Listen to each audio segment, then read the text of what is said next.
Nice to see you. Hi. We're back on Moya. Let's get up to some mischief. Yeah, I wonder if we're in the same corridor or if it's different access corridors. Or Moya likes to shift around sometimes.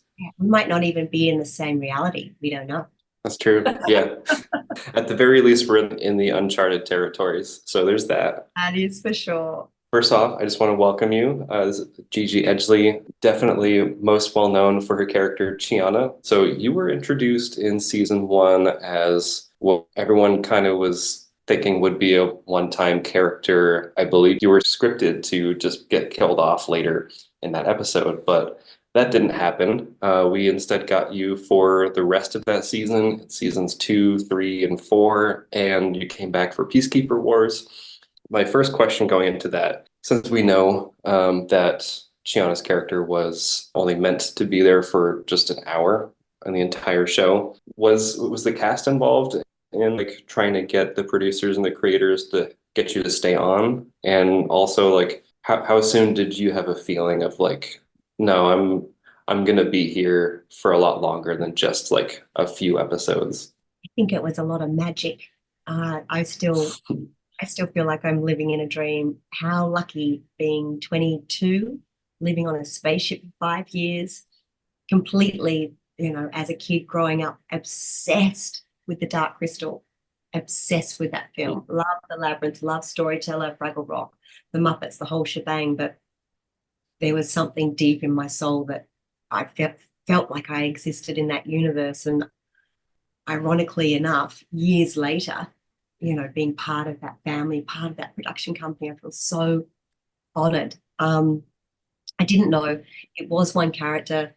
One day, I think it was like a few days into filming, it was Grace and I, we were sharing a room, and there was a knock at the door. And they said, "Here's your script, Gigi." And I went, "Oh, is there rewrites?" They went, "No, it's the next episode." And I looked at Lani, and Lani looked at me. We're like, "And it's for me?" They went, "Yeah." So if you can imagine Grace and Chiana sitting down, sharing a couch, opening the envelope, looking through the script together, and we're like, "Oh, you are," and that's how I found out through many episodes until I snuck into the opening credits. Yeah. That's how I found out. I just would try and be really cool on set and wait for a script to be delivered. And thankfully they kept coming. So that's how it all sort of came about. And when I was speaking to David Kemper, he said, yeah, the bullet that, grazed your arm was meant to take you out. It's like, that's nice. It can all change in a heartbeat.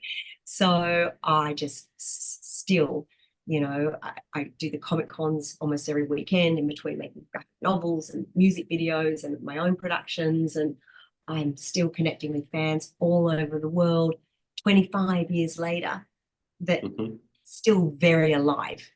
Even Yeah. the new generation are getting into it because it's on Amazon and because, their parents have the DVDs, and it still holds up beautifully. Like we watched it again in lockdown, and we did watch parties over Twitch, and we cried together, we laughed together.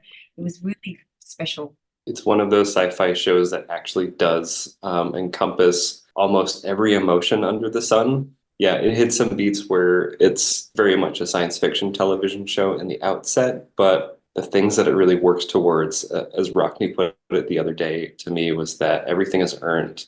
And that's the thing with Chiana's character. And I feel like Crichton earns the right to make fun of her throughout the series.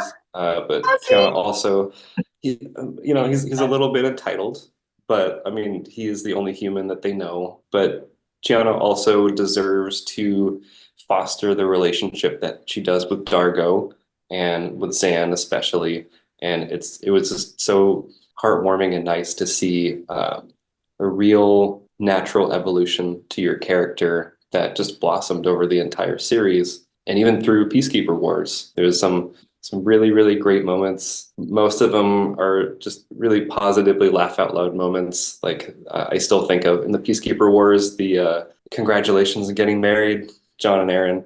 That always makes me laugh. Like if I ever want to just think about how constructive and how family oriented in a way that's not like boxing it away as a specific other thing. I agree completely with you. There's something it almost feels like you're watching just a messed up family traveling through space. Mhm. There's something different to just being a regular sci-fi. There's something like the characters did unforgivable things, but somehow you managed to forgive them.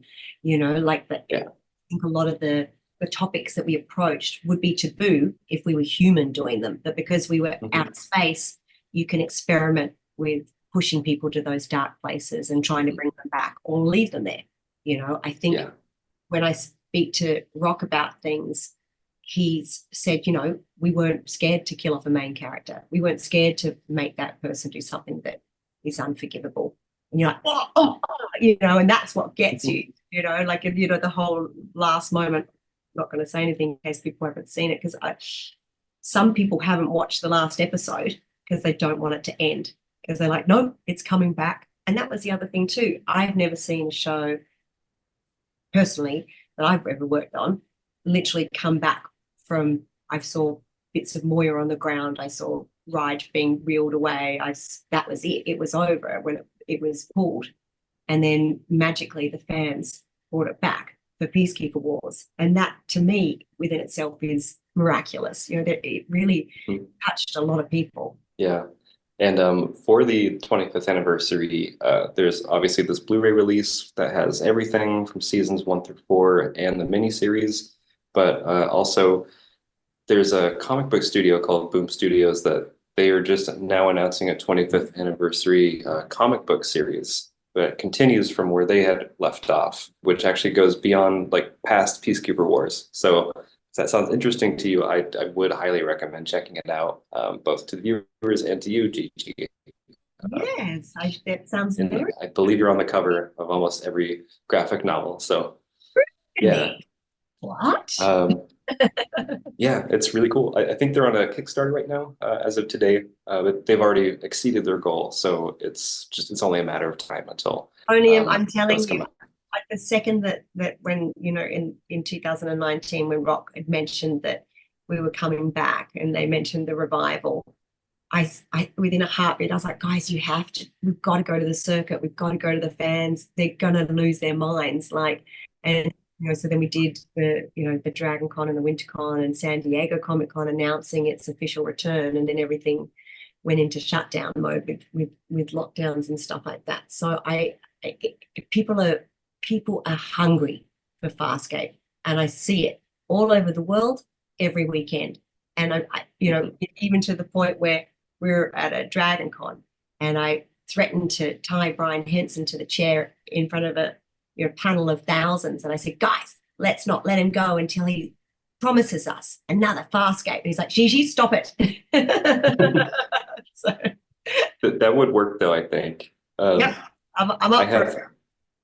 I have just one more quick question for you, and this is more of a character study thing. You're trained in a classical dance, and you also studied martial arts, and there's a lot of, like, physical movement that you've studied alongside your acting profession. And I noticed that the movements that you created for Chiana are, like, so uniquely attributable to her, where, like, if I just saw a silhouette moving that way, I could instantly pin her down as, like, that's Chiana and no one else, like, on the show. I see her as, like, a restless, like, acrobatic rogue with, like, the urge to get up and go at the drop of a hat. Did you develop that language of movement over the course of shooting, or something that you wanted to bring to the character, like, when you saw the script for the first time? I wanted to be an alien. I didn't want anyone to see any human in there. So one of my favorite episodes, and purely because I thought that was the only one at the time, but we're now looking back over the whole 4 series and Peacekeeper Wars, one of my very favorites was Durka, because I was just in my bubble then. I was just in my Gigi universe, and I was just playing with Chiana and just exploring her and stuff. And I was terrified. I was coming onto this billion-dollar bloody set, with these experienced actors that were, much more well-versed in film and television. Like I literally almost hadn't been in front of a camera before. But one thing I did know is I knew how to be an alien. Like I wanted to be a creature. And then everything, my fear, my anxiety, my love, my passion, my nerves, all went into this creature, and you can see it. It's as real as it comes. Like on one of the, I think it was like the first or second day, they had to move the radio mic because he couldn't figure out what it was. And he goes, "Oh, I can hear your heart racing." It was interrupting my, my audio and stuff like that. So she's so real. She's so, and I wanted to fit into the Henson world, and all that Hensons create is, not from this world. So Yeah. I needed to find a creature that made sense in that universe.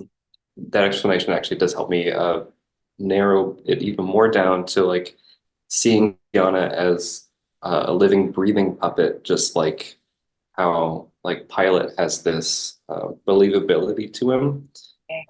And same with Rigel.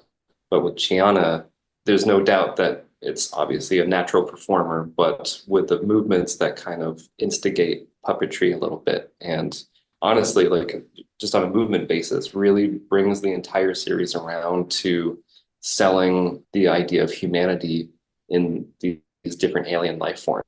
Yeah. So it's really something amazing that you did. I just wanted to commend you for that.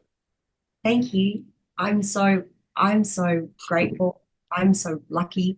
I I don't even know how to express it at times. I just feel very, very blessed. And a cool, fun fact, it was one of the episodes that I found a lot of enjoyment was the Earth episodes, because then we could kind of go, are you the aliens or are we the aliens, And because Crichton always got these really cool lines and, again, improvised so much, and he was so quick-witted. I think, everyone on that set really constantly trying to up each other's game and trying to really play with each other. And we were like on it was a huge moving playground, really. Like, you get your script, you get on set, you have one read through, you have one block through, you shoot it. So if you're not ready to play, and if you're not ready to step up and really, challenge your teammates, you've got to be on point. So one of the fun episodes was the Earth episode, landing and being like, oh, you think we're the aliens? Are you crazy? And that I had a lot of enjoyment in the Earth episodes too. Yeah, I love those episodes. Well, I wish I could talk with you for another 4 hours about this, but just want to remind everyone that the Farscape 25th anniversary is this year. Shout Studios has put out a Blu-ray box set. Highly recommend checking that out. It's the best first way you can ever watch this series, and it's the best way to rewatch the series. And other than that, yeah, check out the comic books if you can. They're coming out through Boom Studios. They just made their Kickstarter goal, so it will. It's literally it's been live for like one day, yeah. And they've already. I think they put it up midnight yesterday, and it just blew through their goals immediately. So good on you guys. yes, Good on you we're guys. also so hungry for Farscape. Yeah. And yeah, this has been Andre Couture with Geek Vibes Nation. And again, I want to thank you, Gigi Edgley, for sitting down and talking with me today. My pleasure. Thanks for having me.